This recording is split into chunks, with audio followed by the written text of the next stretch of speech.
Bonjour tout le monde, bienvenue à cette nouvelle formation en direct avec moi et Simon. Ce ne sera pas bien long, Simon va reconnecter sa caméra dans quelques instants. Je vous remercie tout le monde d'être là. On est déjà plus de 200 personnes dans cette salle, donc félicitations. Ce ne sera pas bien long, là. Je vais juste continuer à accepter les gens. Si jamais vous avez des questions, n'hésitez surtout pas à les écrire dans le chat. Peut-être qu'à la fin, on va avoir le temps d'y répondre ou par courriel demain matin, on va renvoyer un email avec quelques réponses là, aux questions qui ont été le plus souvent posées. Donc, n'hésitez surtout pas. Sans plus attendre, je vais laisser Simon prendre la parole et prendre le lead là, sur cette formation-là parce que c'est son compte CELI qu'on va manipuler aujourd'hui. Donc, Simon, merci et je te laisse la parole. Yes, bonjour tout le monde d'être là ce midi. C'est pas forcément une formation, comme Hubert le dit, mais c'est pas correct. C'est correct, je te niaise. Ça va être plus dans le fond un remaniement de mon CELI. Donc, je vais vous mettre en contexte. J'espère que vous allez apprendre quelque chose. Normalement, oui. Un peu comme vous le savez probablement, je fais du jiu-jitsu et quand on assiste à un séminaire, mon coach me disait tout le temps, si tu es capable de retenir une à deux choses de ce séminaire de 2-3 heures, c'est très bien. Donc là, ça va durer environ une demi-heure, trois quarts d'heure. Donc, j'espère que vous allez retenir des choses. Donc, comme je vous expliquais, pour vous mettre en contexte, de 2014 à 2020, je faisais beaucoup de day trading et du swing trading, c'est-à-dire des courts investissements pour quelques semaines à quelques mois pour le swing et du day trading. Comme le nom le dit, j'achetais la journée, je revendais dans la même journée. Ensuite, naissance d'un enfant en 2018, un petit peu moins de temps, des projets qui arrivent. Donc, faire du swing trading demande beaucoup de temps. Faire du swing trading, même si c'est profiter d'un momentum, il y a certaines connaissances à avoir, certaines analyses de compagnie. Je pense que Hubert en fait beaucoup en ce moment, donc tu pourrais dire aussi que ça prend quand même quand même du temps. Et le day trading, n'en parlant pas, ça en prend encore plus. Donc, j'ai ouvert en septembre 2020 un CELI. Donc, pour la première fois, j'ai transféré quelques positions que j'avais en swing trading pour les mettre dans le CELI, dont Apple qui était la première. Et donc en 2020, c'était en septembre. Puis après, la vie continue. On a lancé la formation en 2021 avec Hubert. Puis j'ai laissé la majorité de mes positions dans le compte. Maintenant, en 2022, je vais un peu remanier tout ça pour tout simplement avoir un portefeuille que j'ai pu à me casser la tête, à me concentrer, puisque je n'ai plus la passion de faire du swing trading et encore moins du day trading. Je veux me concentrer sur mes autres projets. Donc, c'est pour ça que je vais remanier le CELI aujourd'hui. Donc, je vais partager mes écrans, puis on y va. Si vous avez des questions, il y a le chat. Je ne le regarderai probablement pas pour commencer. Je vais le monitorer. Sim, juste avant que pendant que tu partages ton écran, là, juste par curiosité, pour les gens dans la salle, là, on est près de 250 personnes en ce moment. Écrivez dans le chat le chiffre 1 si vous êtes déjà des investisseurs autonomes. Est-ce que vous, mettons, vous avez déjà ouvert un compte sur Wealthsimple, Questrade ou Disney? Si c'est le cas, faites 1. Si jamais vous êtes vraiment en mode initiation puis vous n'avez jamais investi, vous ne savez même pas c'est quoi une action, écrivez 2 dans le chat, juste pour qu'on puisse comme juger puis palper un peu des gens là, qui sont là aujourd'hui. Super. Donc, majoritairement 1 avec le calcul approximatif SIM. Donc, les gens ont un compte Questrade ou Wealthsimple. Bon, là, je suis avec Questrade. Donc, comme je vous ai dit, ouvert depuis 2020. Donc, en gros, là, ce que ça dit, si vous ne savez pas forcément lire ça, c'est que au total, dans ce CELI-là, donc j'ai 3 CELI, mais le total de ce CELI-là est de 81 236,53 canadiens.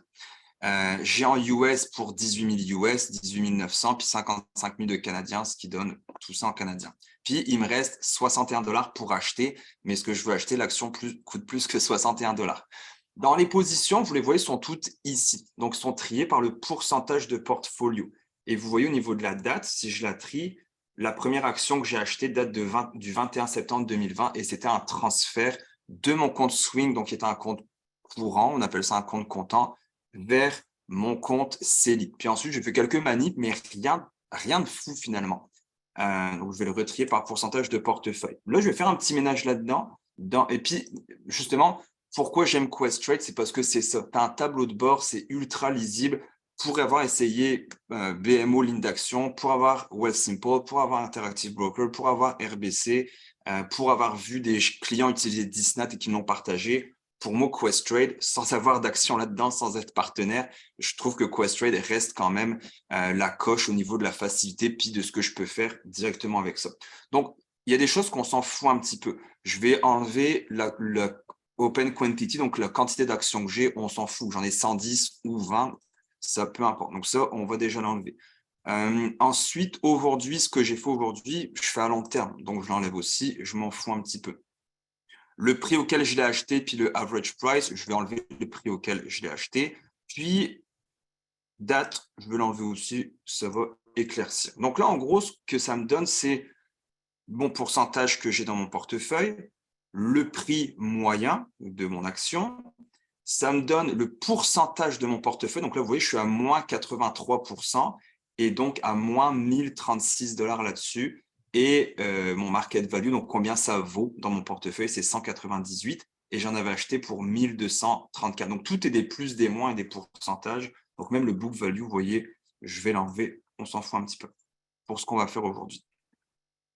Donc, je vais avoir besoin de 3 choses pour faire ce remaniement-là. Ça va être de regarder les actions que je veux garder ou pas, de pouvoir avoir mon petit fichier Excel que j'utilise qui s'appelle Pilote automatique pour avoir une belle vision de la chose puis faire mes décisions, et TradingView qui est la Formule 1 pour ceux qui font de l'investissement, que moi j'adore, un TradingView. Pas forcément besoin d'avoir la version payante, la version gratuite est en masse, même si c'est long à loader, je ne sais pas pourquoi. Donc, je reviens sur mon Questrade. J'avais pris tantôt le temps déjà de prendre toutes mes positions et de les mettre sur pilote automatique ici. Donc, dans mes positions, il y en a que je veux me débarrasser. Ce que je veux dans mon CELI, personnellement, c'est un 70% d'actions américaines et un 30% d'actions canadiennes. J'aimerais que mon 30% soit dans des compagnies à dividendes canadiennes avec une majorité en finance. C'est un petit peu comme ça que je le vois. Présentement, là, je vais vendre quelques actions pour m'en débarrasser. Donc, présentement, donc on voit que on va commencer par le haut. NIO, Meta, on va en parler après. Puis vous allez me donner votre avis aussi en votant avec 1 ou 2 si je les garde ou si je les vends. Métro, je l'ai acheté il y a quelques mois. Je vais rajouter la date finalement. Je vais la rajouter. Ouais, okay. Métro, je l'ai acheté donc 10 novembre 2020. Donc en 2 ans, j'ai fait environ 23%. Ce qui est cool, je n'avais pas mis beaucoup. J'ai fait 327 $. Donc Métro, je vais le vendre. Amazon, on va voir après. TELUS, pareil, je l'ai acheté le 21 octobre. Donc en 1 an, à peu près un 6-7%. Lowe's, je l'ai acheté il y a 2 ans aussi, quasiment jour pour jour, 35%. Couche-Tard, que j'adore. Couche-Tard, c'est vraiment une compagnie que j'adore. Apple, Coke, Banque Royale que je vais vendre et XFN aussi. Donc, en gros, Métro, il bouge. Métro, il bouge, je le vends, j'en veux plus. TELUS, pareil. Lowe's, pareil. Coke, RBC, pareil. Donc, ça, c'est sûr que je les vends. Si on regarde pour la compagnie Métro, que je vais vous faire voir le graphique, on est actuellement quasiment sur un sommet historique. Là. On est, pour ceux qui savent lire les graphiques, là, on est à 77,32 $. On a vécu une belle hausse. On avait un triangle. Je ne rentrerai pas dans les détails. Ceux qui ont suivi le bootcamp, vous le savez. On a subi un bon triangle. On est sorti. On a tracé la ligne de résistance et on est en haut. On s'attend à un pullback, mais quand même, Métro, j'ai fait une bonne run avec. Je suis assez content de ça. Quand je regarde le ratio prix-bénéfice puis le EPS, on voit que l'évaluation de la compagnie est un petit peu élevée, mais quand même, somme toute, ça va assez bien. Donc lui, c'est sûr que je le vends. L'autre que je vous disais que j'aimais beaucoup puis que je me demande ce que je fais avec, c'est Couche-Tard. Couche-Tard, je l'ai acheté il y a un an, je pense à peu près. Je l'ai acheté ici, donc en janvier 2021, quand ils ont annoncé qu'ils voulaient acheter Carrefour, qui est une grosse chaîne française, et ça n'a pas fonctionné. Donc, je me suis dit, oh, je vais faire un swing là-dessus, je l'ai acheté. Puis, finalement, je l'ai gardé. J'en ai même racheté il y a quelques mois, en septembre, j'en ai racheté aussi. Donc là, j'ai profité quand même d'une bonne hausse. On vient encore de briser un triangle. Donc là, on va probablement rebondir sur cette résistance-là, qui est maintenant un support. Donc, à voir. Mais je pense aussi le vendre couche tard. Donc, on va vendre Metro, TELUS, Lowe's aussi. J'ai fait une belle run. Coke, RBC. Donc, let's go. Si vous ne savez pas comment vendre des actions, vous allez voir à quel point c'est facile. Je clique sur Metro. Buy and sell, évidemment. Donc là, ils mettent directement 22. C'est le chiffre que j'ai dans mon portefeuille. Market. Donc, je le vends au prix du marché et je le vends. Donc là, ils vont me dire, tu vas en vendre pour 22 actions. Je l'envoie. Donc, Metro est vendu. Il est en bas ici.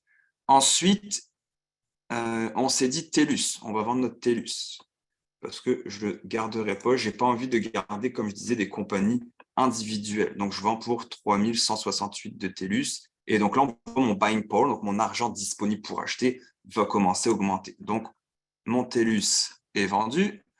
Sim, excuse-moi, je Ouais, te coupe une petite seconde. vas-y. Il y a beaucoup de gens qui ont rejoint depuis, là, juste pour mettre. Il y a une centaine de personnes qui ont rejoint là, en supplément depuis le départ. Fait que juste pour mettre les gens en OK. contexte, Simon passe d'un CELI, d'une gestion active qui nécessite plus de temps d'expérience, à une gestion passive de son portfolio à travers différents FNB. Fait que là, ce qu'on voit en ce moment, c'est qu'il vend des positions pour permettre d'avoir des liquidités.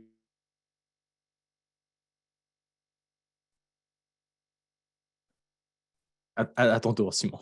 OK. Ah, ça a bugué, mon truc a bugué. OK, donc allons-y. J'ai-tu vendu Lowe's?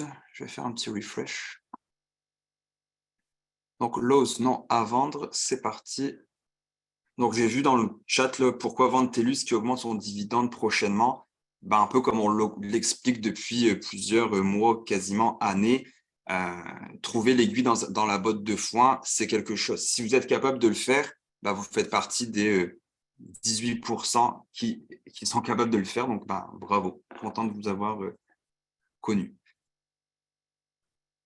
Donc, Lowe's, c'est vendu. Ensuite, Banque Royale, moi, j'aime beaucoup les banques. C'est vraiment quelque chose que je pense que les banques vont toujours fonctionner. Il y a déjà eu des faillites de banques aux États-Unis, comme en 2008, par exemple. Mais je crois qu'ici, au Canada, puis l'économie canadienne va super bien en passant. On va très bien. Ensuite, Coke, je voulais le vendre aussi. Donc, Coke, j'ai fait 15% en un an. Donc, ce qui est quand même mieux qu'une claque dans la tête. Donc, on va vendre aussi mon Coke. Voilà. Donc, vous voyez, c'est assez facile de vendre. C'est pas, il y a pas de. Et acheter, c'est encore, c'est la même chose. Au lieu de faire sell, je ferai buy. Donc, c'est assez facile. Ensuite, couche-tard, ça me fait beaucoup de peine de le vendre, je vous avouerai, parce que je pense que c'est une très bonne compagnie qui peut aller loin. Mais comme je vous dis, j'ai pas le temps. Puis, on sait pas ce qui peut arriver. On a vu, puis ça fait longtemps que je fais du trading, là, des compagnies qui vont très bien, puis que tout le monde dit, ah, ça va marcher, peuvent se terminer en bas. On voit, je prendrais juste Bombardier, que vous connaissez toutes. C'était toutes des compagnies qui étaient très prometteuses, que le gouvernement mettait de l'argent dedans. Malheureusement, le passé n'est pas garant de l'avenir de une, puis on ne sait pas où est-ce que ces compagnies sont des fois une décision de faire un très mauvais choix, puis d'avoir vraiment une grosse perte ou une grosse chute. Donc, on en a vu, il y en a plein de compagnies. Puis après, je vais vous parler de NIO, justement. Donc, bon, je vends mon couche-tard. Est-ce que je vais le regretter? On reviendra dans quelques années. Regardez ça. Ça y est, c'est cliqué. Donc là, je suis rendu à 14 000 d'avoir vendu mes positions. Donc là, il me reste NIO, Meta, Amazon. XFN, je voulais.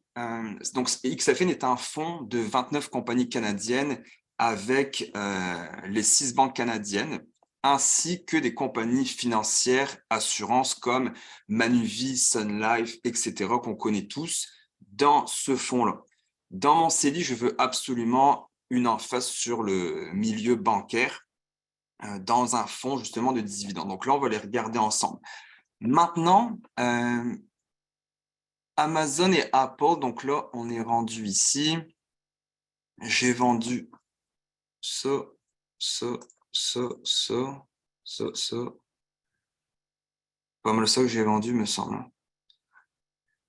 Donc, en US, comme je vous avais dit, moi, je veux un 70%, puis en canadien, je veux un 30%. À date, NIO avec Meta, avec Amazon, et ça, à date, je suis à 62,10% à peu près là, que ça me donne. Donc, je vais vendre mon XFN par la suite. Hubert, as-tu des commentaires, insultes, questions avant que je continue? Ouais, Alain Bouchard, le propriétaire de Couche-Tard, le fondateur, verse une larme. Y es-tu dans le live? Ouais, Ça, je veux savoir. Alain Bouchard, mesdames et messieurs. Non, Sada Ida a posé une question intéressante par rapport au timeline de Simon. Elle voulait savoir c'est quoi ta fenêtre de temps devant toi pour ce CELI-là? Ouais, ben, j'ai oublié de le dire, c'est une bonne question. Euh, Étant donné qu'avant j'avais plusieurs projets, pour ceux qui savent, j'ai lancé un gym au mois de mai, on a Liberté 45 qu'on a investi, j'avais toujours un petit peu cette possibilité de piger dans mon CELI. Donc pour moi, c'était du long terme, mais j'étais quand même capable de dire j'ai besoin de me financer moi-même, je ne vais pas à la banque si je veux acheter de quoi, je me finance moi-même. Là maintenant, c'est fini, je suis pas mal plus CT, j'ai 35 ans, puis dans un mois d'ailleurs, puis je me suis toujours dit jusqu'à mes 35 ans, je vais faire des choix plus minimalistes, frugal, puis à partir de mes 35 ans, ben là, c'est bon, je m'étais toujours dit à 35 ans, je serai en retraite. Puis finalement, ben, j'ai commencé à 34 ans et demi à faire des choix comme la nouvelle maison, la voiture, etc. Donc là, maintenant, j'ai plus besoin de j'ai plus besoin d'avoir un CELI où est-ce que je vais acheter et afin que je vais vendre des actions pour me financer, j'en ai plus besoin. Donc mon timeline est vraiment j'ai 35, peut-être 20 ans, quelque chose comme ça. C'est pour ça que je ne veux plus checker les compagnies une à une, etc. Puis on en parle dans le bootcamp justement, des compagnies qui existent maintenant, qui sont dans le top, n'étaient pas là il y a 20 ans. On parle de, mettons, c'était Netflix streaming, on parle de TikTok, on parle de Meta avec Instagram, il n'était pas là il y a 20 ans. Donc comment moi, Simon, je peux savoir ce qui va arriver dans 20 ans? Ben, je ne le sais pas, je vais probablement être même déphasé avec ce qui va se passer. Donc, je pourrais pas suivre comme ça. Donc, c'est la raison pour laquelle je prends des fonds négociés en bourse. Pourquoi j'ai pas d'international? Parce que j'ai aucun intérêt pour de l'international. Ça représente une petite partie on va dire, des rendements que fait la bourse, on va dire en tout temps. Donc, pour moi, le Canada, c'est le pays que j'habite, puis c'est une économie que je crois beaucoup et qui est bien faite. Qui a des bons, justement, avec l'autorité des marchés financiers, c'est très bien fait, c'est très bien ficelé. Et le US, ben, parce que présentement, depuis les dernières décennies, ben, il n'y a personne qui a battu le rendement US. Donc, pour l'instant, quand on regarde les rendements des marchés internationaux ou des pays émergents, ben, c'est pas fameux. Donc, je n'ai pas envie Mhm. j'ai tout simplement pas envie de Par m'en rapport à faire avec ça. l'international aussi, tu sais, je pense que veut pas, on pense, tu sais, le marché américain drive une grosse partie de l'économie internationale. Puis, tu sais, c'est certain qu'on dit comment avoir une exposition à l'international. Ben, tu sais, des compagnies comme Apple qui font partie d'une grosse, tu sais, ils ont une grosse partie de la pointe de tarte du S&P 500, par exemple. Mais, tu sais, ça en soi, veut pas, Apple est dans tous les pays, là. Fait que, tu sais, il faut comprendre aussi que c'est pas parce que vous ne possédez pas des actions japonaises ou européennes que vous n'êtes pas exposé au marché international. Donc, c'est juste ça Non, c'est aussi, ça. là. Ouais, effectivement. Let's go, on continue. Donc maintenant, ma question, c'est, bon, j'ai NIO qui était ultra spéculatif, mais qui pèse, puis là, vous allez me répondre un ou deux. Justement, par rapport à NIO et on va garder NIO en premier lieu. NIO, dans la catégorie malchanceux FOMO, je lève la main et je plaide coupable. NIO, je suis à moins 83% de mon investissement, donc je ne pouvais pas l'acheter plus haut, là. Je veux dire, si vous connaissez quelqu'un de plus malchanceux que moi, faites juste m'appeler. Je l'ai acheté à ma flèche verte. Et puis je trouve c'est important de le dire, d'être vulnérable et honnête, parce que la majorité des gens qui vont vendre des formations, etc., s'ils n'ont jamais fait d'erreur, ils ont juste, on va dire, fait fais que des coups de circuit. C'est pas mon cas, j'ai des positions, dont NIO, qui sont vraiment à pic. Donc, je fais quoi avec ça? Après, évidemment, ça représente seulement 0,33% de mon portefeuille. Je veux dire, si j'avais mis 20% là-dedans, j'en rirais probablement pas. Donc là, je me dis, est-ce que pour ça, c'est spéculatif, je le garde, puis un peu comme le Bitcoin, tu sais, j'ai 3% de Bitcoin dans mon portefeuille, est-ce que je le garde, puis il monte, puis tant mieux, puis s'il baisse, bah écoute, c'est de l'argent que j'ai perdu. Donc, je vous demande, NIO, est-ce que selon vous, vous le garderiez ou vous le venderiez? Il n'y a quasiment rien dedans, il y a 0,33. Donc, 1, si vous tapez 1, c'est que vous le gardez. Si vous tapez 2, c'est que vous le vendez. On va voir ça. J'aimerais aussi C'est qu'on qu'on le puisse garde. avoir un pôle ou quelque chose. C'est difficile à comptabiliser. Ouais, mais au moins, on les voit passer. Donc, ça, c'est mon NIO qui n'a pas beaucoup. Donc, vous voyez, il me reste 198 $. J'ai perdu 1036. Mais je pense que c'est bon d'admettre, tu sais, moi, personnellement, je vais te donner mon opinion, OK? Vas-y, bah oui. Ça ne vaut pas grand-chose, mais Bah oui. je pense que, tu sais, personnellement, tu sais, chaque tranche de 1 000 $, puis on est tous coupables quand on commence à investir, d'acheter au sommet puis de vendre au bas. Bon, on écoute le voisin d'en face, on écoute TVA Nouvelles qui parle, par exemple, du marché du cannabis ou de la nouvelle compagnie qui va miner des astéroïdes. Tu sais, on veut toujours presser le citron au maximum puis se dire, oh mon Dieu, ce 1 000 $-là pourrait se transformer en 1 million si vous aviez investi dans Amazon. Si vous avez le fameux investir 1 000 $ en Amazon en 1997 à leur entrée en bourse vaudrait 2,2 millions en 2022. Mais Ouais. l'autre côté de la médaille, c'est qu'il y a eu environ 350 entrées en bourse d'entreprises techno juste avant le boom. Puis après ça, ce 1 000 $-là s'est transformé en genre 200 $ en l'espace de 5 ans, de 1998 à 2003, pendant la crise. Puis après ça, il aurait juste fallu commencer à investir en 2015 pour aller chercher vraiment les gros, gros, gros rendements. Là. On voit en 2015, c'est là que ça commence à être comme Ouais, t'as raison. exponentiel. Puis, peut-être je me trompe, Hubert, est-ce que tu te souviens si, je pense Amazon avait quand même vécu des grosses drops, des très grosses drops avant. Ils ont eu, si ma mémoire est bonne, puis c'est peut-être faux, là, mais ils ont eu une multitude de chutes de plus de 40 là. Fait que c'est assez intense.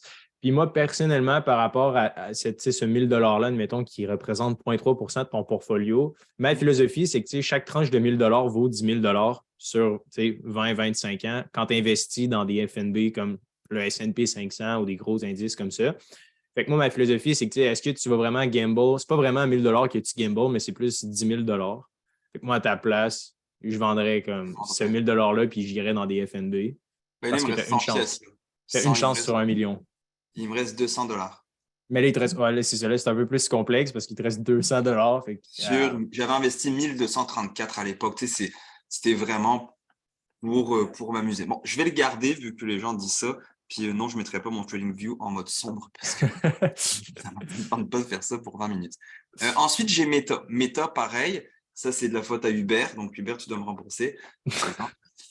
J'ai acheté Meta, pareil, parce que je me suis dit, ah bah regarde, tiens, Meta vient de baisser. Donc, j'ai acheté à ma flèche verte ici, puis on est rendu là. Meta, je pense très honnêtement le garder, puisque pour l'instant, on a une perte du sommet d'environ le 70%, ce qui est beaucoup. Mais pareil, j'ai pas mis beaucoup. Puis, je pense que ça peut remonter Meta. Donc, j'ai 1,64. Donc, pour l'instant, Meta, je le garderai. Mettez-moi un ou deux si vous le garderiez ou pas. Mais peu importe ce que vous me dites, je vais le garder Meta parce que j'y crois encore. Je pense qu'ils sont encore très forts. Puis que tout a chuté en même temps. Donc, ça ne me dérange pas forcément de le garder. Ensuite, j'ai Amazon que je vais garder aussi pour la simple et bonne raison que j'y crois encore à Amazon. Maintenant, mes deux trucs, puis ça, Hubert, je vais te demander ton opinion, c'est Microsoft et Apple. Donc, est-ce que je les vends pour acheter, pour tout mettre dans mon S&P 500? Donc, tu vois, Apple, j'ai 6% de mon portefeuille là-dedans, puis Microsoft, environ 9%. À date, je suis à proche 40% de gains avec Apple en 2 ans. Microsoft, j'ai racheté plusieurs fois. Donc, la dernière fois que j'ai racheté, c'était quasiment un an. Je suis seulement à moins 3%. Donc, Facebook, je le garde. Amazon aussi. Maintenant, c'est mon Microsoft et Apple. Qu'est-ce que je fais avec ça? D'ailleurs, je vais vendre mon XFN que je n'ai pas fait. Comment personnellement, tu c'est vois ça? certain. Tu sais que, mettons, Microsoft puis Apple, tu es à 8%, puis Ouais, 8 puis 6. 8 et 6. Ouais. Mais je pense que dans le S&P 500, c'est certain que si tu regardes, mettons, sur Finviz, on voit un peu l'ampleur que ça prend, ces deux entreprises-là. Fait que, après ça, je pense que ça dépend dans quoi tu vas investir par la suite dans tes FNB, là. C'est certain de prendre en J'ai considération. 3 choix de FNB. Dans le fond, comment ça va se passer? C'est que je vais avoir 70% dans XUS. C'est le seul que je vais garder. Là, ça va être XUS qui est là. Dans le fond, lui, je le garde à 100%. C'est l'indice du S&P 500. Dans le fond, c'est comme VFV, mais BlackRock. Puis le reste, j'ai 3 choix. C'est XDIV, c'est VDY et XEI que je vais analyser dans les prochaines minutes. Puis je vais en choisir un. Et le reste va aller, ça va être XUS puis XEI, that's it. Plus NIO Meta que j'ai dit que je gardais, ainsi que Amazon, que je vais mettre en OK. vert. Mais dans ton cas précisément, je pense que ça va être important de ne pas surpondérer, étant donné que tu as beaucoup d'Apple et Microsoft. Je pense que, mettons, le FNB du S&P 500 dans lequel tu vas investir, ça sera peut-être de baisser un peu l'allocation, étant donné que tu as déjà comme beaucoup d'exposition au S&P 500. Là. Parce que je veux 70% dans le US. OK. Puis tu vois, eux, leur top 10, on va dire, là. Tu vois, leur premier, c'est Apple et Microsoft et Amazon. Donc là, on est d'accord que je vais me dédoubler beaucoup dans Apple. Je vais avoir beaucoup de Apple, une grosse pondération d'Apple dans mon portefeuille et une grosse pondération de Microsoft. Exact. Il y a beaucoup de la vue que c'est un CELI, tous tes gains. Jerry nous pose la. Il n'y a pas d'impôt dans ce CELI. Oui, ben, je pense que moi, personnellement, c'est ça, c'est mon opinion personnelle. Puis, évidemment, là, pour les gens qui sont là et qui écoutent, c'est important de comprendre que ce portfolio-là ne fonctionne pas pour tout le monde, loin de là. Non, C'est non, vraiment du cas par cas. Puis c'est pour ça que je pense que c'est intéressant d'en parler là, aujourd'hui. Mais mettons, Sim, dans ton cas précisément, admettons que tu avais prévu mettre 50% dans des FNB du S&P 500, je baisserais 70, ben, je baisserais la pondération à comme 60 ou un peu moins parce que, puis j'augmenterais, mettons, XDIV ou des trucs comme ça parce que tu as déjà du Apple et du Microsoft qui représentent près de 13%. Dans le fond, moi, ce que je veux, c'est que si je calcule NIO, Meta, Amazon, Apple, Microsoft et XUS, je veux que ça me donne 70% en tout. OK. Donc, c'est ça. Mais ma question, ce que je suis en train de réfléchir à haute voix, hein, c'était ça, c'est pas des conseils d'investissement, c'est moi qui parle à large. C'est de me dire, est-ce que je garde Apple Microsoft? On sait que BlackBerry, là, 20 ans, c'était deux shit, puis tout le monde avait ça, puis BlackBerry est devenu complètement désuet. On le voit avec Nokia. Moi, mon père avait un Nokia 3310, je joue au serpent. Maintenant, il n'y a plus de Nokia, ça va super vite. Donc, je vois Maxime qui dit je vendrai Apple et Microsoft pour mettre dans les FNB pour pas me casser la tête. Puis on dirait que je suis un peu là aussi, de me dire je me casse pas la tête. De toute façon, sont dans les 2 premiers d'Apple, dans les 2 premiers de XUS. Ils représentent plus de à peu près 12% de XUS. Donc, je sais pas ce que tu en penses, toi, Hubert. Ben, je pense que, Maxime montre un point là, dans le sens que, il y a des compagnies parfois qui existaient il y a 20 ans qu'on se disait, ben voyons donc, c'est impossible qu'ils disparaissent. Right? Ouais. Fait que je pense que, la technologie, je veux dire, la disruption, les entreprises technologiques, c'est eux qui sont le plus à risque de la disruption technologique. Là. C'est difficile de prédire ça va être quoi le prochain leap forward. Puis après ça, des fois, il y a des entreprises qui peuvent devenir désuètes relativement rapidement. Ça ne sera pas un déclin du jour au lendemain là, de ces grosses entreprises-là. Mais pour les gens qui ne comprennent pas nécessairement la mécanique des FNB, puis du pourquoi je suis d'accord avec Maxime de juste comme vendre ces titres individuels-là, puis d'y aller dans un indice comme par exemple le S&P 500 dans ce contexte-là, c'est qu'ils vont s'auto-gérer dans le sens que, en choisissant un FNB, si la compagnie numéro 6, je ne sais pas, il y a une nouvelle technologie qui fait en sorte qu'elle perd tous ses clients, puis elle tombe en 6 ans, elle perd 50% de sa valeur, puis elle dégringole, puis elle tombe au 600e rang des plus grosses entreprises américaines, ben l'indice du S&P 500 va venir s'ajuster. Donc, vous n'allez pas avoir besoin de vendre cette position-là.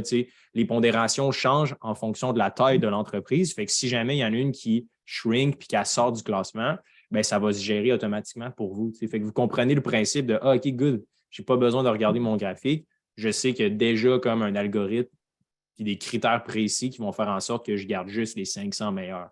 Peu Mettons, importe. si on prend un exemple très précis de ce que tu dis, Hubert, ce serait comme Johnson Johnson qui fait le vaccin, puis le vaccin ne marche pas du tout, puis au contraire, ça tue du monde. D'après moi, Johnson Johnson vont se faire sortir du top 10 du S&P 500. Exact. Donc, tu n'auras pas de souci de tout ça. Exactement. Si Exactement, c'est bien dit. okay. Donc, NIO on garde, Meta on garde, Amazon on garde. Il va rester Apple et Microsoft. J'ai lu des belles choses aussi dans le sens, il y a encore à perte, il y a moins $213. Garde-le en attendant que ça break-even, puis après, vends-le. Ça peut être une chose. Personnellement, je ne vise pas les rendements à fond. Hein. Je ne suis pas quelqu'un qui veut faire du 50% par année ou quoi. Comment je me suis créé on va dire que d'avoir un CELI plein, d'avoir un REER plein, un RE plein, ça a été mon niveau d'épargne. Ça a vraiment été ça. Si je peux faire des bons rendements, c'est sûr, je suis content. Mais je voulais avant tout viser d'avoir du fun quand j'allais dans mon CELI, puis suivre les positions. Pour moi, c'était une passion. Donc, des fois, une passion, bah, ça coûte de l'argent. Puis peut-être que j'ai fait moins de rendement que si j'avais tout mis mes billes dans le S&P 500 dès le début. Mais je regrette rien d'avoir perdu. Tu sais, si je perds 200 pièces, tu sais, ça ne me dérange pas de le perdre là puisque je vais le réinvestir à un niveau qui est très, très bas. Donc voilà. Donc ça, je ne sais pas encore ce que je fais. Je vais décider après. Là, je vous ai parlé de XEI qu'on va analyser ensemble. J'ai le choix entre XEI. J'ai aussi le choix avec VDY que je veux qu'on regarde. Et pour donc le 30%. Et j'avais dit X que j'ai étudié. Ouais, XDIV. XDIV. Voilà. On va commencer par VDY. Puis on va l'analyser. Je vais le mettre sur un autre.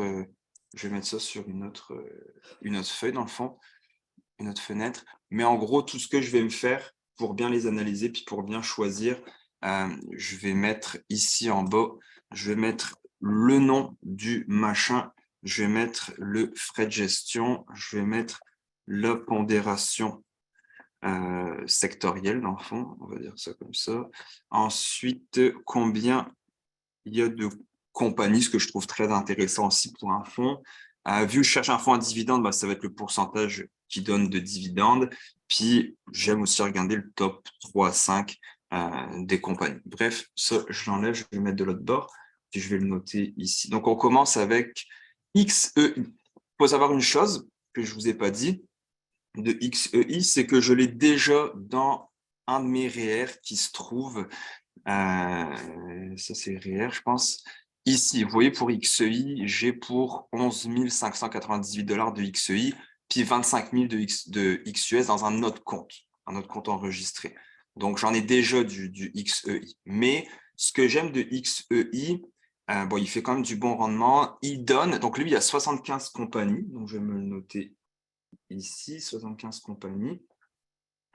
Ce que j'aime, c'est qu'il y a 4 points quelque chose pour cent de dividendes. Donc, c'est super intéressant d'avoir des bonnes dividendes comme ça. Frais de gestion de 0,22, ce qui n'est pas non plus énorme. Ce que j'ai aimé de ce fonds négocié en bourse-là, c'est au niveau des secteurs, il y a un peu plus d'énergie. Et à l'époque, j'avais pas beaucoup d'énergie, j'avais beaucoup plus de finance. Là, je viens de vendre tous mes trucs de finance, XFN, RBC, etc. J'avais aussi Banque Nationale il y a quelques temps.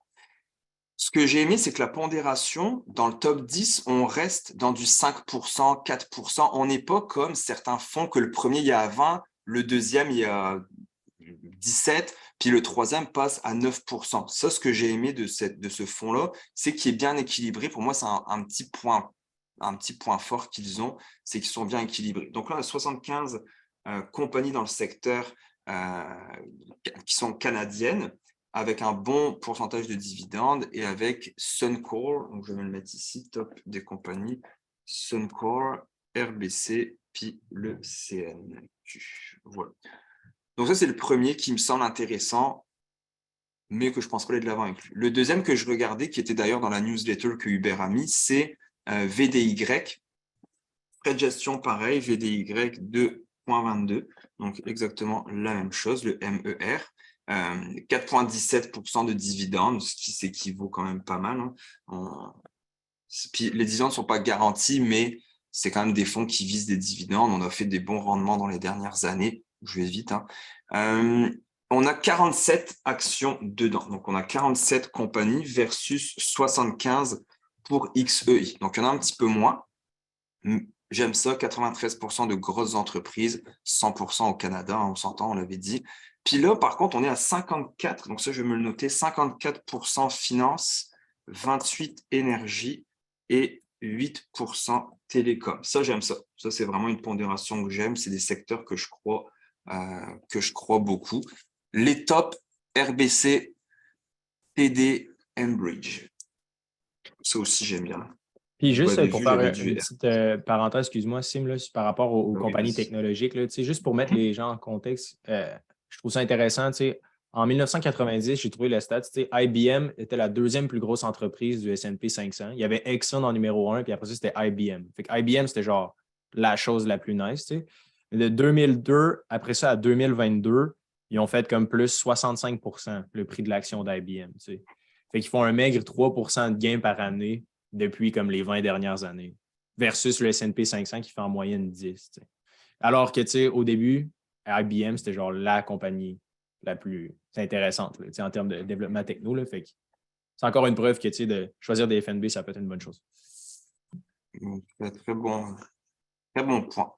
Et la dernière que je regardais, que j'aime bien, c'est XDIV. Je vais l'écrire. Donc là, on est dans seulement 20 compagnies. Okay. On a un dividende de 4,02 environ, un petit peu plus bas que les autres.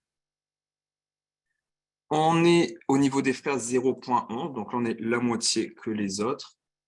C'est pas non plus grand-chose. Et ensuite, au niveau de la pondération, 51% finance. Ça, j'aime ça. 19% dans le secteur et 18% communication.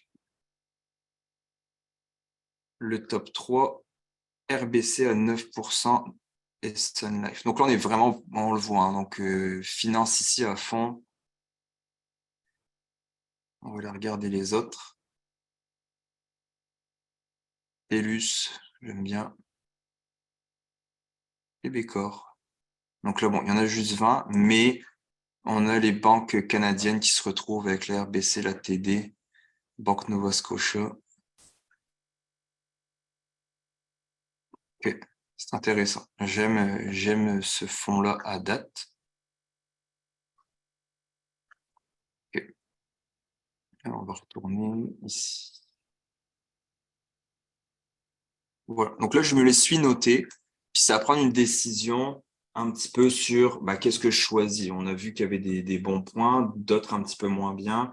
J'aime XDIV justement pour son 51% en finance, 19% dans les services publics, que j'aime bien aussi, qui sont en plus super contents financés. J'aime aussi le 18% dans la communication que vous aviez vu. J'avais TELUS dans mon CELI.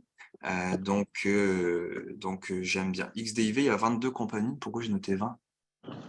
J'ai noté 20. XDIV. Moi, j'en vois 20 sur le site. Où c'est le benchmark? 20-22, moi, j'en vois 20. Ensuite. Donc là, ce serait de choisir un de ceux-là. J'ai oublié un D. Un de ceux-là. Puis j'ai vu tantôt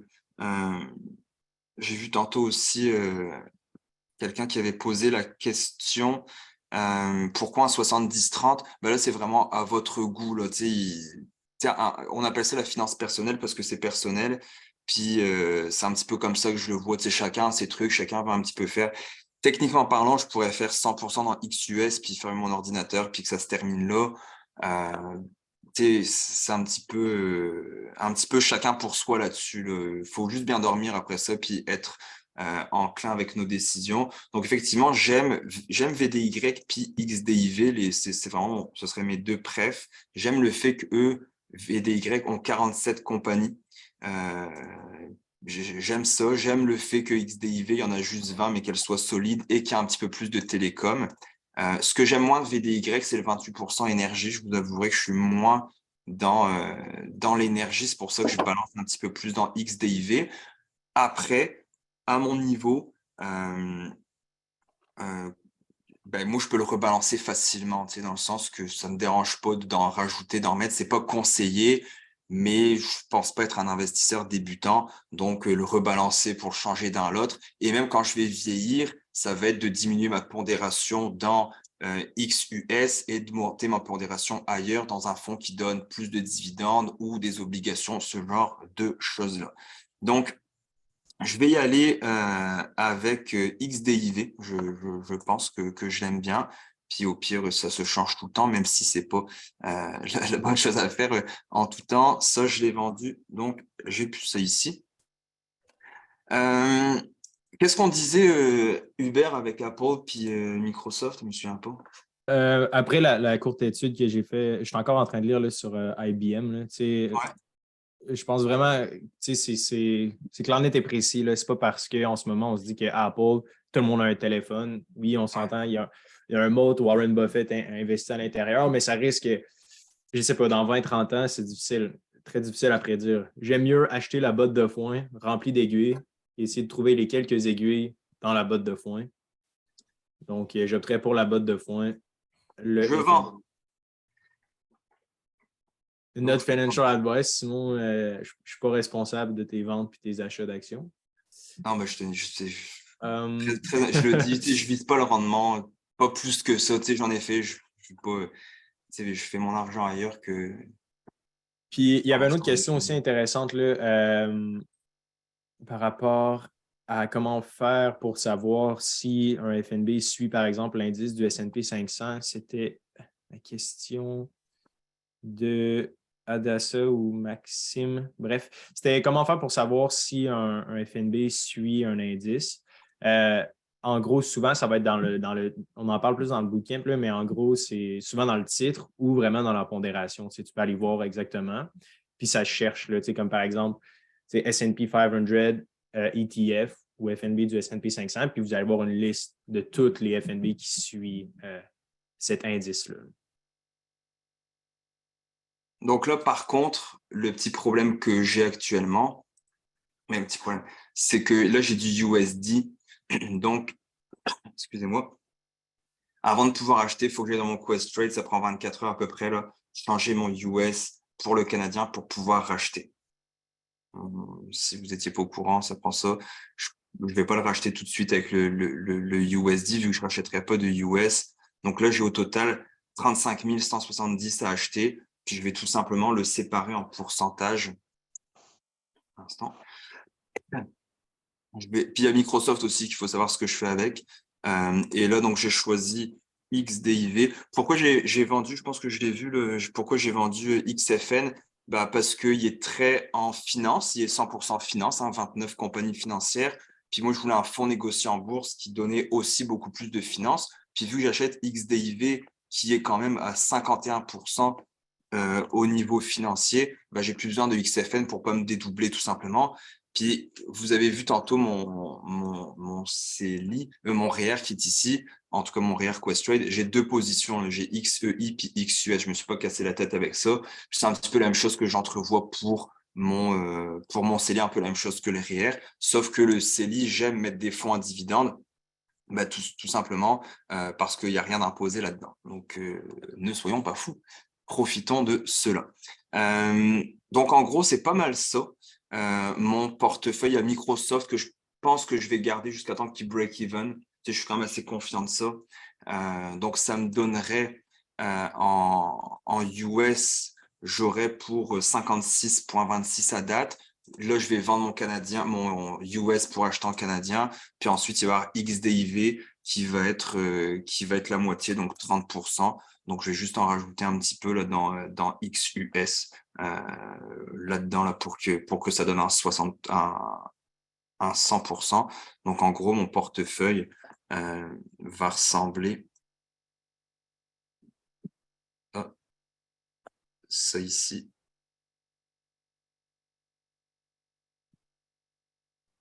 Le portefeuille va plutôt ressembler à ça. Bon, qu'est-ce qui se passe?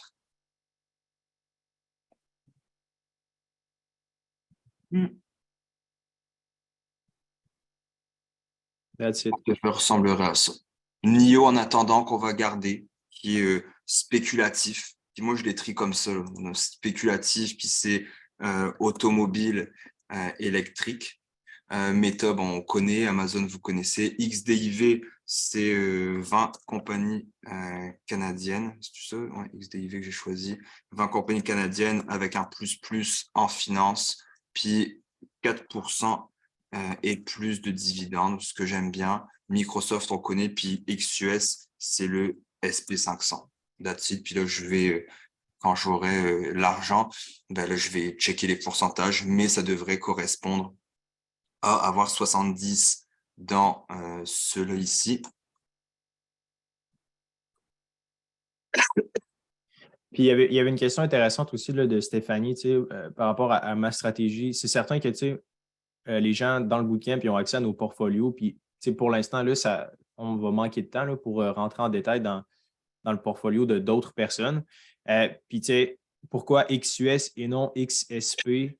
Je pense que c'est les analyses qu'on a faites. Il y a aussi du travail qu'on a fait en amont, là, dans le sens que ça n'a pas été choisi aléatoirement avant le webinaire, évidemment. Mais je pense que il y a une forme d'analyse aussi qui est intéressante. Puis, je ne sais pas si Sim, est-ce que tu avais terminé sur la création de ton portfolio? Ouais, j'ai vu quelques questions qu'on pourrait répondre après. Là, donc, oui, il n'y a pas de. OK. Parce que c'est ça, s'il y en a qui ont d'autres questions, là, dans le fond, on a des évaluations financières gratuites où il y a des analyses qu'on peut faire, où il y a des outils qu'on peut donner, où il y a des screeners puis des façons de choisir un paquet d'FNB. Des fois, ça peut être le fun aussi de juste comme venir valider ou poser nos questions. Fait que si ça vous intéresse, vous pouvez booker des appels découvertes. Là. C'est gratuit, ça ne vous engage à rien. Des fois, on vous réfère un livre, des fois, on vous réfère un outil. Donc, on n'est pas là pour vous forcer à acheter ou vendre là, des actions loin de là, mais des fois d'avoir comme juste une analyse ou comme une table derrière le dos pour voir si votre FNB, vos portfolios d'FNB font du sens. Ça peut être le fun. Personnellement, là, on trouve que ça a vraiment une plus-value là, pour le long terme. Il y a d'autres questions, on peut peut-être les enchaîner. On va Ouais, je essayer vais de les terminer enchaîner, je ça. les vois. Si je vais acheter d'une shot, oui, 100% au complet. Statistiquement, pour ceux qui ont suivi le bootcamp, vous le savez, on montre toutes les statistiques. Vous avez beaucoup plus. En fait, statistiquement, vous êtes gagnant à faire du lump sum investing, donc de prendre votre argent au complet, le mettre d'un coup, plutôt que de séparer votre argent et de l'étaler. Si ça vous permet de mieux dormir, donc j'ai vu qu'il y avait Sarah qui avait posé cette question-là, puis je ne sais plus qui, parce que là, ça va vite. Si ça te permet de mieux dormir, de le faire en DCA, vas-y avec du DCA. Ça a été mon profil. C'est moi, je m'amuse avant tout. Je fais des choix qui sont éclairés parce que je connais les tenants et les aboutissants. Mais après, toi, si tu dis, OK, j'ai 10 000 par exemple, bah, tu peux le séparer, dans le sens où tu ne te feras pas chicaner. Si vous êtes déjà sur cet appel-là et que vous investissez par vous-même, vous faites déjà plus que 90% de la population, c'est-à-dire que vous avez de l'argent en banque, vous n'êtes pas forcément full endetté, puis vous gérez vos finances vous-même. Donc déjà là, petite tape dans le dos, puis un gros bravo. Absolument. Il y avait Antoine Bourg qui nous disait vous pensez quoi de Moat? C'est un FNB des entreprises. Bon, c'est un VanEck Wide Moat ETF. C'est probablement toutes des entreprises qui ont des monopoles, là, comme Apple. C'est quoi les entreprises? Hein? Biogen, Wells Fargo, Etsy, Zymer. Personnellement, pourquoi ce FNB ne m'intéresse pas, c'est qu'il y a un frais de gestion de 0,51%. On essaie de rester entre 0,08 puis 0,2, 0,3. Puis XFN avait un frais de gestion de 0,61 d'ailleurs. C'est une Ah des ouais? raisons. Ouais. OK. Fait que c'est ça, puis les frais de gestion, mettons, avec une institution traditionnelle, c'est entre 1 à 3. Là. Fait que, mettons, en général, c'est 2 les frais de gestion. Ça représente des dizaines de milliers de dollars qu'on va payer au fil du temps. Fait que des FNB de 0,5 à éviter, on essaie de tenir ça à 0,2 en descendant. Donc voilà, ça fait le tour tout le monde. Pensez-vous du Nasdaq en cette période d'inflation pour du long terme? Personnellement, le Nasdaq, ce n'est pas nécessairement mon champ d'expertise. Je pense que dans le domaine des finances, il y a un paquet d'univers. Il y a de la vente à découverte, il y a des portfolios gérer activement. Nous, c'est certain que on aime l'approche d'investissement passif dans le but de pouvoir se concentrer sur d'autres choses dans nos vies. Fait que, le Nasdaq, je pense que on pourrait spéculer sur un paquet de choses. Je ne pense pas que c'est nécessairement le bon moment pour le faire, mais en gros, je n'ai pas d'opinion précise sur le Nasdaq en ce moment pour la prochaine année. C'est qu'ils enlèvent tout le secteur financier dans le Nasdaq. Ouais. Puis moi, j'aime les finances, donc c'est pour ça que je suis pas avec le Nasdaq, mais c'est tout aussi bien. Puis les rendements sont très bons dans les dernières années aussi. Donc, c'est pas de problème. J'en avais vu je vais répondre à quelques questions. Moi, j'ai un petit peu de temps. Au pire, les gens partiront. Okay. Puis ici, d'ailleurs, ça vous intéresse, on a les consultations privées. Puis si jamais ça vous tente là, je le dis, je sais pas, il reste combien de personnes, mais si vous voulez nous encourager, un abonnement Instagram sur notre page Liberté 45, Facebook, un like. TikTok, un like, juste ça pour vrai, ça fait toute une différence. Donc, si ça vous intéresse, tant mieux. Pourquoi les iShares plutôt que VFV? Oui. Moi, j'aime beaucoup BlackRock. Ouais, vas-y. Ouais, c'est ça. iShare ou VFV, Vanguard ou iShare BlackRock. C'est les deux plus gros gestionnaires d'argent. Fait que c'est vraiment Pepsi ou Coca-Cola. C'est vraiment quel est ton goût préféré? Il n'y a pas vraiment de différence. Si ma mémoire est bonne, c'est juste pour vous donner une idée, là, BlackRock, qui est le gestionnaire. Je pense que c'est eux qui ont le plus d'actifs sous gestion au monde. Si ma mémoire est bonne, ils ont 10 trillions en date de 2021, 10 trillions. Si ma mémoire est bonne, VFV sont à 8 ou 9 trillions. Puis après ça, il y a Fidelity Investment qui sont à 6 ou 7. Fait que, on a vraiment. Puis juste pour vous donner une idée, Apple, la valorisation de Apple, c'est de market cap. En ce moment. Ils viennent pas de passer le trilliard, 1 trilliard, c'est pas le premier. D'après Google Finance, la capitalisation boursière de Apple est 2,37 trillions. C'est pas mal. C'est comme si BlackRock possédait 5 Apple. C'est quand même fou là, en termes de taille d'entreprise. Bref, il n'y a aucune différence entre les deux. BlackRock, Vanguard. Il y en a un qui protège la devise, admettons XUS versus XSP. Là encore, tu prends une pièce de 25 sous, puis tu vas piler face, on le sait pas, puis c'est ça qui me fait rire, puis des fois qui me gosse même que j'ai le goût de les battre gentiment j'ai voulu leur faire un high five, mais dans la face. C'est les gens qui vont tout le temps te dire « Ah, mais tu devrais faire ça, tu devrais faire ça », puis on le sait pas. Si vous avez lu le livre de Michel Villa, que je recommande d'ailleurs, Pile et Face, qu'on a reçu sur le podcast, Michel Villa, il explique très bien, il prend les statistiques sur 6500 prédictions, des experts, là, on parle pas de vous puis moi, là, qu'on est en train de jaser sur l'heure du lunch, là. Les experts qui vendent des gros trucs, là, des gros fonds, il y en a 48% qui ont bon. Et l'expert numéro 1, là, dans les années 80, qui avait prédit la crise, que c'est comme, oh, waouh, quelle machine, ce gars-là. Il était au dernier rang. Il y a eu 20% des prédictions. C'est ce qu'on disait, il faut passer avec Hubert. Nous, Hubert et moi, on enregistre à chaque semaine des podcasts.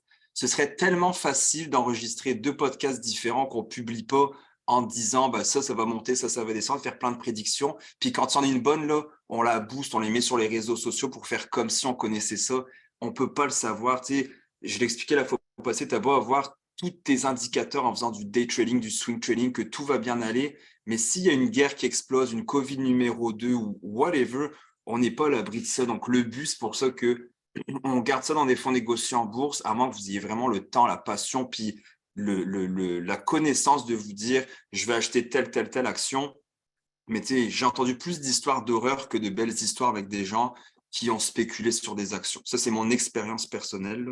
Ouais, puis en terminant là-dessus, par rapport aussi aux gains espérés, là, les portfolios des institutions traditionnelles, là, des banques et tout, qu'on se fait souvent recommander, il faut comprendre que, bon, eux, ils font de la gestion active. Là, ils vont aller vraiment, il y a des gens qui vont aller choisir des actions individuelles, puis ils vont dire, OK, celle-là va vraiment exploser. Puis en général, par exemple, dans ce rapport-là qui étudie pas mal tous les fonds, 89% du temps, ils vont sous-performer par rapport au S&P 500. Là. Fait juste pour vous dire à quel point c'est difficile de choisir des actions individuelles, ils ont des armées de centaines d'analystes qui vont travailler 40 heures semaine pour essayer de trouver l'action qui va exploser. Puis sur 15 ans, là, 90% du temps, tous les fonds là, qui gèrent des millions et des millions d'actifs, puis qui platent, mettons souvent quand vous achetez un portfolio avec soit Desjardins, mettons, il y a les fonds Diapason ou tous ces fonds-là, mettons 90% du temps, ben, ils vont avoir de la difficulté à battre juste le S&P 500. Évidemment, ce n'est pas juste ça qui est important, battre le S&P 500, mais c'est juste pour vous dire à quel point c'est tough de choisir des actions individuelles. C'est vraiment pas évident. Pas d'accord. Puis, si vous avez appris quelque chose aujourd'hui, bah écoutez, j'en suis content. Je pense que c'est mission accomplie.